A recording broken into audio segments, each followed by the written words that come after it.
Good morning, everybody. Thank you for being here today. As we come to the end of the month, end of the week, glad you take a few moments to join me here today. If you want to follow along, we will finish up the story of Lot and the 19th chapter of the book of Genesis. If you want to follow along there, as you do, if you would, like, share, comment on the post. And then we read, Now Lot went up out of Zoar and lived in the hills with his 2 daughters, for he was afraid to live in Zoar. So he lived in a cave with his 2 daughters. The firstborn said to the younger, Our father is old, and there is not a man on earth to come into us after the manner of all the earth. Come, let us make our father drink wine, and we will lie with him, that we may preserve offspring from our father. So they made their father drink wine that night. And the firstborn went in and lay with her father. He did not know when she lay down or when she arose. The next day the firstborn said to the younger, Behold, I lay last night with my father. Let us make him drink wine tonight also. Then you go in and lie with him, that we may preserve offspring from our father. So they made their father drink wine that night also. And the younger arose and lay with him, and he did not know when she lay down or when she arose. Thus both daughters of Lot became pregnant by their father. The firstborn bore a son and called his name Moab. Excuse me. Firstborn bore a son and called his name Moab. Excuse me. Sorry about that. He is the father of the Moabites to this day. The younger also bore a son and called his name Ben-Ammi, and he is the father of the Ammonites to this day. So we come to the end of Lot's story. Doesn't end very well. It ends pathetically, pitifully, sorry, sinfully. It's really a terrible conclusion to the story. It is what it is. None of it's symbolic. It is, again, just the end to a terrible story. Lot's daughters, their fiancés, being dead, being consumed, and no prospects for marriage. They come up with a plan, and that plan, again, I'd like to clean it up and tell you it's something else, but the plan just simply is that they're going to get their father drunk, and they're going to sleep with him, and they carry out this plan, and the desired effect is that they would become pregnant, and this does happen according to the passage.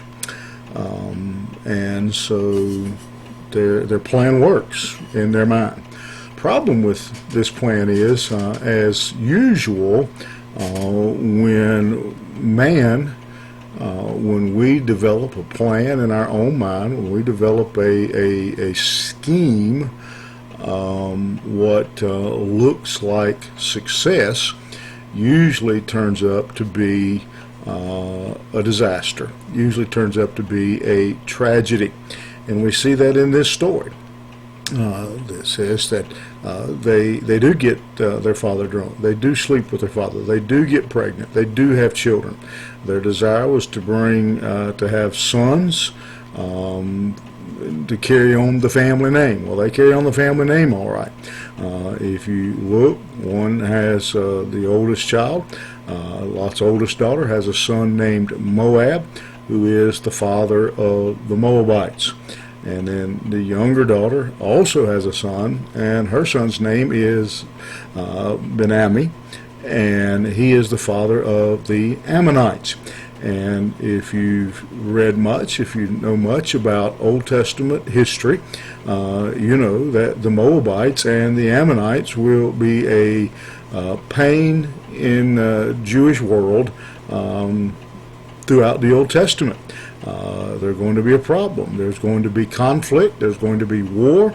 There's going to be struggles in the future between the Jewish people, between God's people, and these Moabites and Ammonites, who are going to grow up to be, they're going to become a nation, both of these nations, who they become just, there's no good way to put it, they become enemies of God's people. They become constant thorns in the flesh to God's people. And this passage just serves as a reminder of the danger of getting ahead of God, trying to outplan God, to outthink God, to out-scheme God, to be impatient, and take matters into our own hands. We have seen that now several times, just in the first 19 chapters of Genesis. We have seen that with Abraham and Sarah and Hagar. Now we see that with Lot's daughters and their plan for carrying on the family name. And in all three of those situations, with all three of those people, whether it be Hagar, now the two daughters of Lot, the descendants end up being trouble for God's people throughout history. And just serves as a great reminder for us this morning that we learn to wait on God. That taking matters in our own hands without considering God, without carrying it to God in prayer, most of us probably, if we stop and think about it, we may not want to admit it, but can probably look back over our life and think of some times when we decided to take matters in our own hand, when we left God out of the planning process, when we left prayer out of the process, and we tried to take matters into our own hands, how it ends up almost 100% blowing up in our face. So let's take this passage today as a caution. That we'll go through this day and every day patiently, prayerfully, waiting on God. You think about it. Have a great day. We'll see you here tomorrow morning.